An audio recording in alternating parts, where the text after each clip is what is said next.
Alright, so let me ask you a question. What happens when you have a specific character on your team who's given everything? Right, like they get characters specifically designed for them. In combat, all the buffs go directly to them. And not only that, but the way that the team plays is entirely built around them. What if you have all of that, but it still doesn't work and you can't clear the endgame modes cleanly?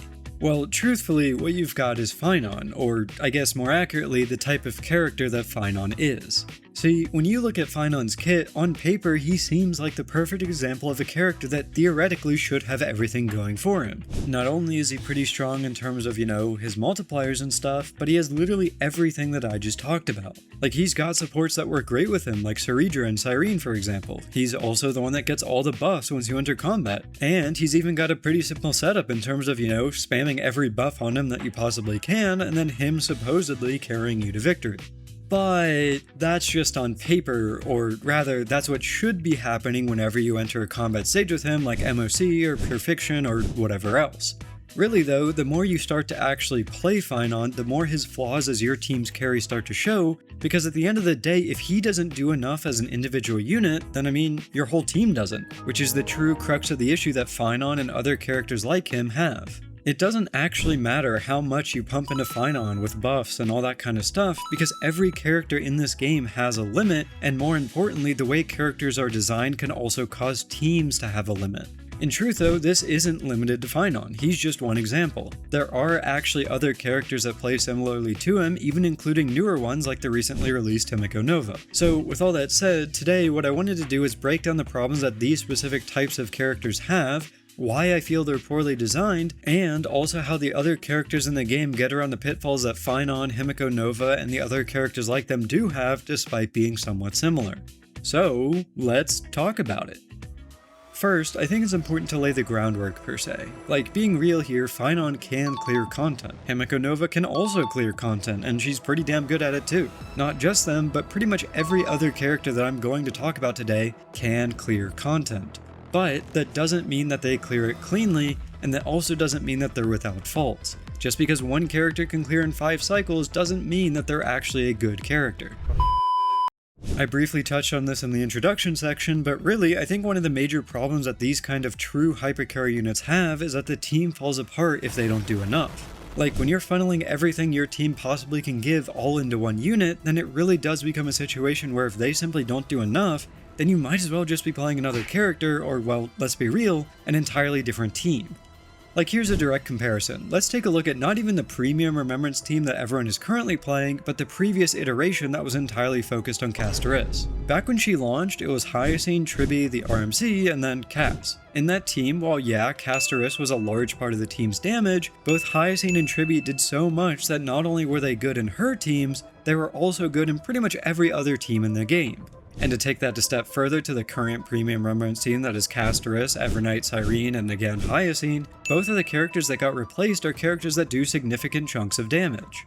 I mean hell, Evernight does enough damage that if you really want to, you can run an entirely separate Remembrance team with her as a main DPS instead of Castorice. As another comparison, let's take the current follow-up team with Mblade, Ashvale, Tribi, and Hyacine. We already know that both Tribi and Hyacine do a lot, but both Mblade and Ashvale do a very solid amount of damage too. So like, do you get where I'm going with this? If one character isn't doing a lot, everyone else on the team is there to pick up the slack and make up for it. Let's be real here, Hyacine, despite being part of the follow-up team I just mentioned, isn't exactly the perfect sustain for it because, well, she doesn't actually do any follow-ups. But she does just enough that the rest of the units can still easily get their own value. On the other hand, if we go back to Phainon, for those of you unfamiliar, the way he works is that every buff he gets, he gains a stack towards his ultimate. After gaining 12 stacks, he can use it and enter his ultimate form, and when that happens, every teammate is directly removed from the field and it basically becomes a one-man show where Phainon is the one that has to do everything. Without Cyrene, he does leave his ultimate form and you have to regain the stack so that he can enter it again, but with Cyrene, he permanently stays in it, and therefore permanently leaves the rest of his team out of the field. So, in that scenario where there's literally only one unit on the field, what fallback do you have when his damage alone isn't enough? I mean, most of his teams are entirely filled with supports and action advancers to get him into his ultimate state quicker by giving him those points that I just talked about. So like, with this team, what? You're telling me that your Sparkle Kick is going to be the thing that carries you to victory? Yeah, no. Probably not. This is even worse when you play Phainon Sustain This, where you're only using those action advancers and supports to funnel buffs into Phainon rather than using someone like Dan PT who has drag and follow-up attacks. And Cyrene, where Phainon becomes the only character on the field forever after she gets her ult active, it's even more so true. Like when Phainon is using his ult, there is no Cyrene to use her ult and get chunks of damage, so Redra already doesn't do a lot of damage, and all you're left with is an action advancer that does nothing, or Dan PT who just has the dragon follow-up attacks. Alongside this, though I hesitate to bring this up because it's a topic that's been beat to death already, a related topic is that enemy HP is still rising despite slowing down a tiny bit around the start of 4.x. Generally, I would say that slowdown occurs when a new patch cycle starts to capitalize on the hype of the new region and also give newer players an easier access into endgame content, but now that we're pretty deep into 4.x as a whole, it has definitely started increasing again. While I wouldn't say it's like the major issue that's the make or break point for being able to clear content or not, I mean let's be real here, a lot of different teams can clear right now, it is still something that directly affects characters that take all of the team's resources.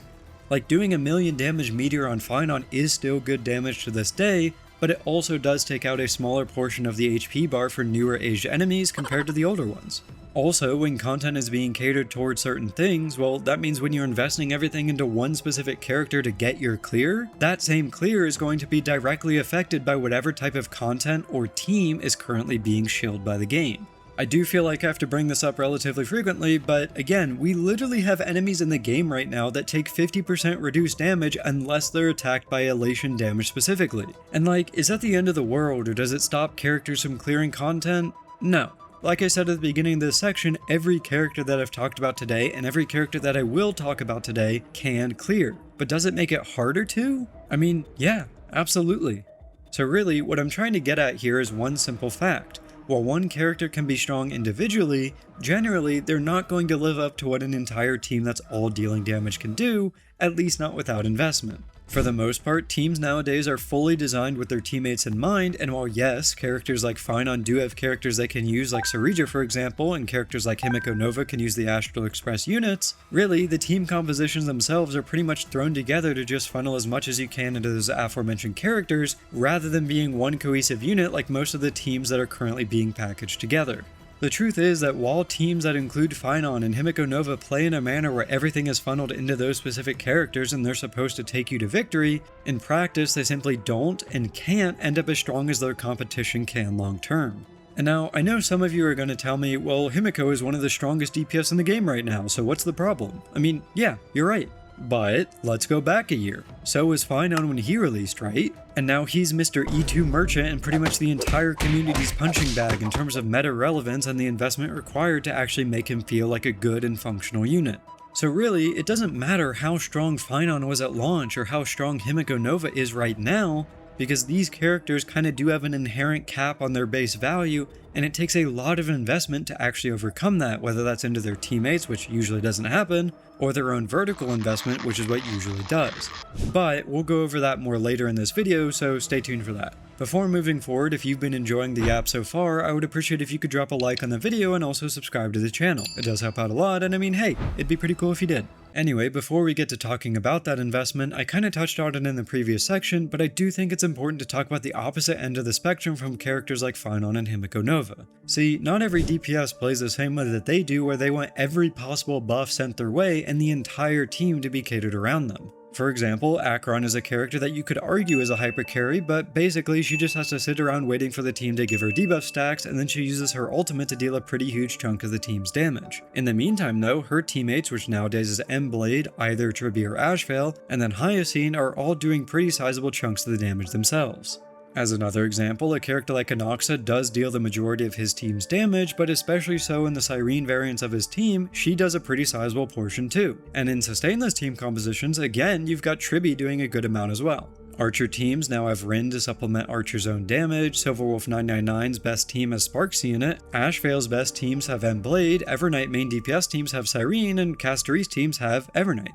I could go on, but you should be getting the idea, right? Like, I want to be clear here, I realize these characters I just listed aren't really considered true hypercarries in the same sense that Phainon or Himiko Nova are, but I personally feel like the idea of a hypercarry itself has pretty much gotten muddled to the point that it doesn't really exist anymore outside of those few specific niche scenarios. Really, I think that most characters that would traditionally be called a hypercarry are now just simply a main damage dealer, And at least personally, I think that is the much better way to design a team rather than playing with just one character, investing everything into them, and then, well, hoping you clear. And that right there is where the true difference between these Phainon type characters and the rest of the main damage dealers comes from. Like, we're not playing the same game that we were 3 years ago where you could run like a Dan Hang Lunet and funnel everything into him to win.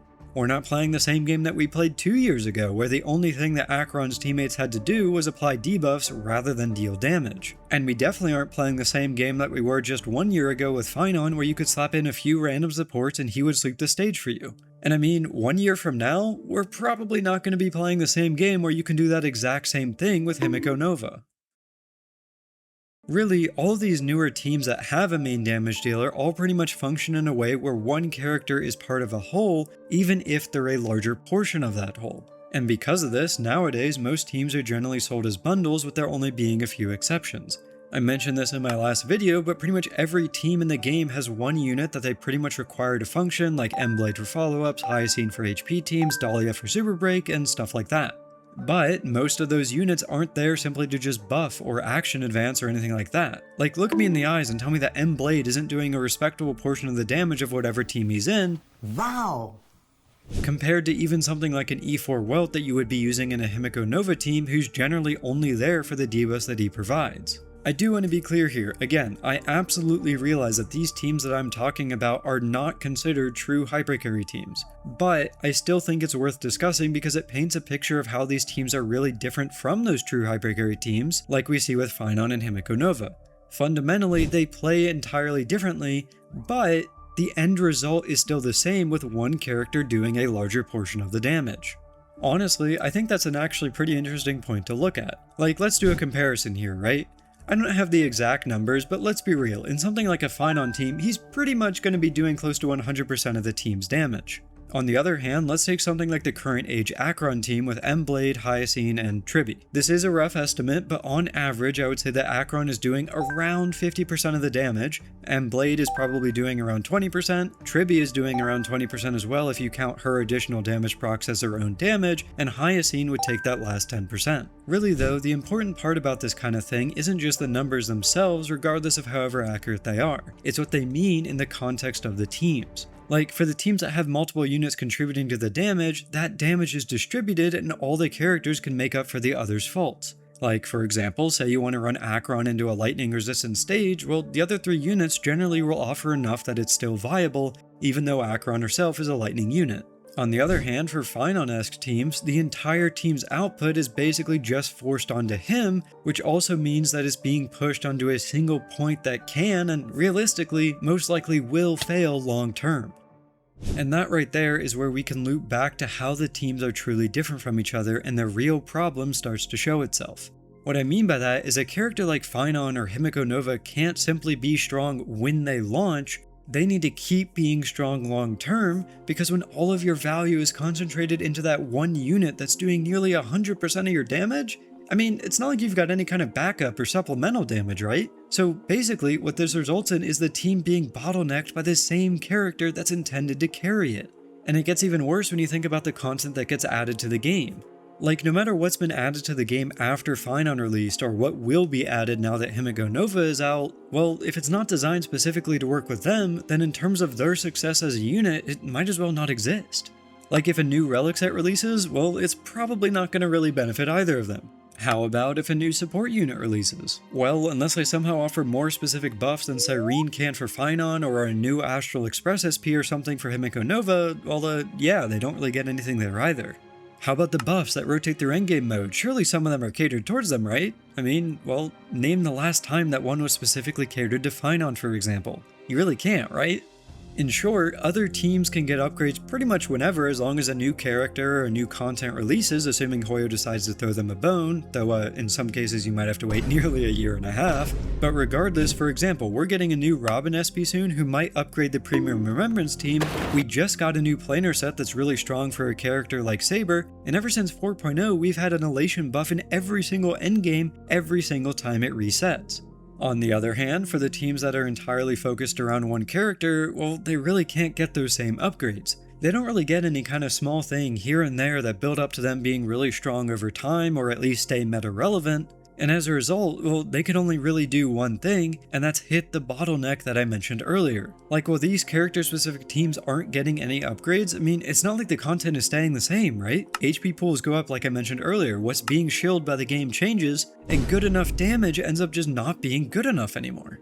But with all that said, I mean, it does make sense, right? Like, put yourself in Hoyo's shoes for a minute. If you could sell a full team over just one character, wouldn't you want to do that more often than not? I mean, why not sell you a full elation team or a full remembrance team or whatever else?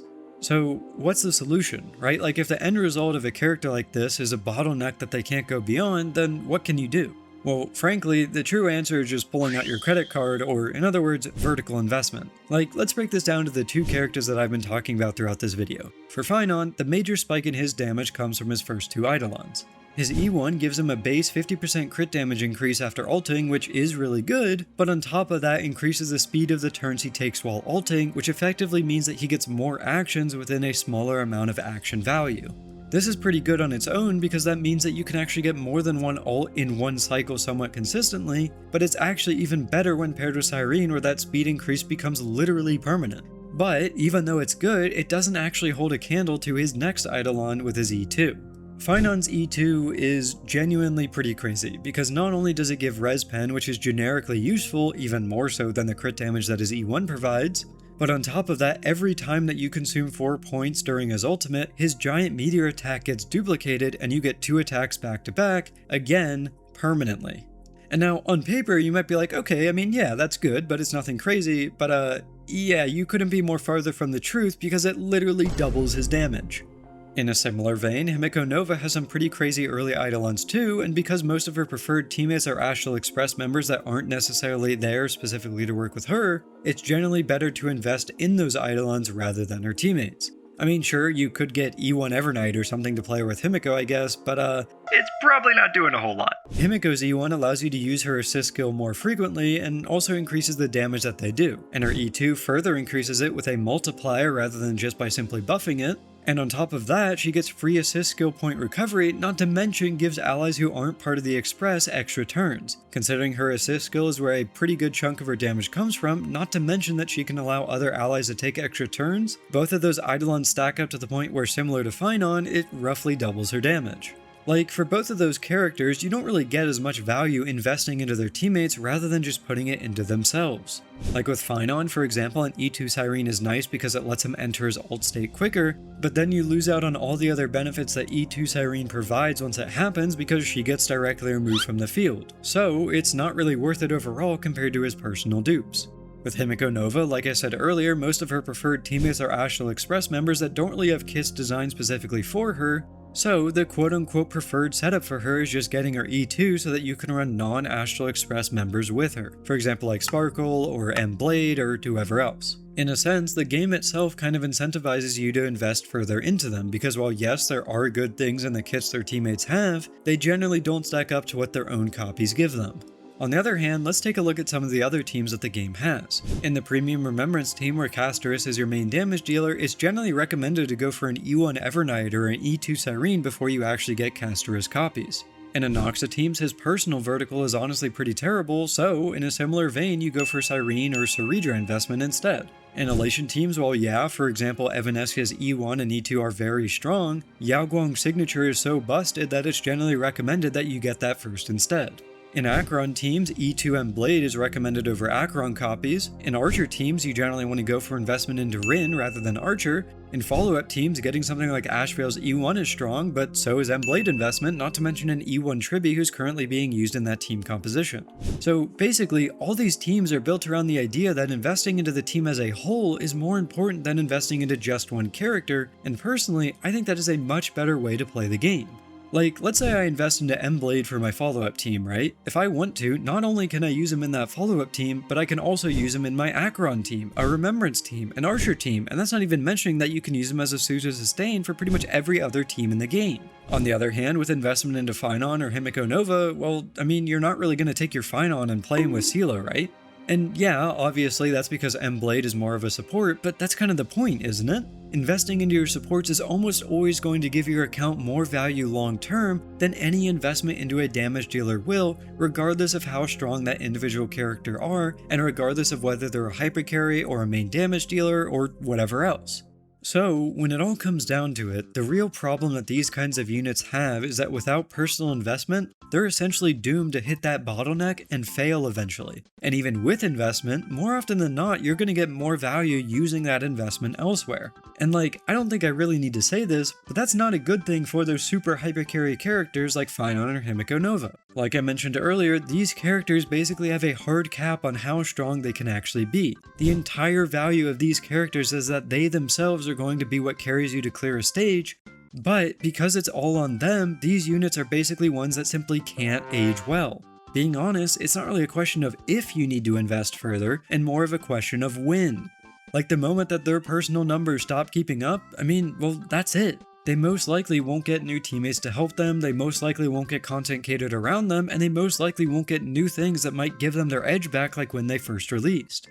And compared to literally every other modern team the game has, where they're all cohesive and each character is one part of a whole, they just don't have that same potential to function long term that those other teams do. Let's be real here, take Phainon's best team right now at E0 S1 investment and compare that to Castorice's best team at the same investment, and one is struggling while the other isn't. So yeah, when you look at these characters like Phainon and Himiko Nova, they do look super strong, and they actually were in the case of Phainon and are currently in the case of Himiko. But with that said, the way their kits are designed essentially puts them in a spot where they are set up to fail in the long run. Remember, this game is changing constantly. What's at the top of the meta today probably won't be 6 months from now. So when you've got characters that can't improve beyond their own dupes, well, yeah, that's a problem because it's not really about how strong a character is right now, it's about how well they can keep up as the game changes. Teams that have the ability to grow over time are generally going to be more successful, at least in my eyes, and teams that aren't, well, we all know what happened to Phainon. Anyway, that's all my thoughts, and I appreciate you listening if you made it this far. I'd love to hear your thoughts on all this, so feel free to leave a comment down below or join my Discord link down in the description to talk with me about it. As usual, thank you so much for watching, subscribe, and if you haven't already, maybe give my other videos a shot too.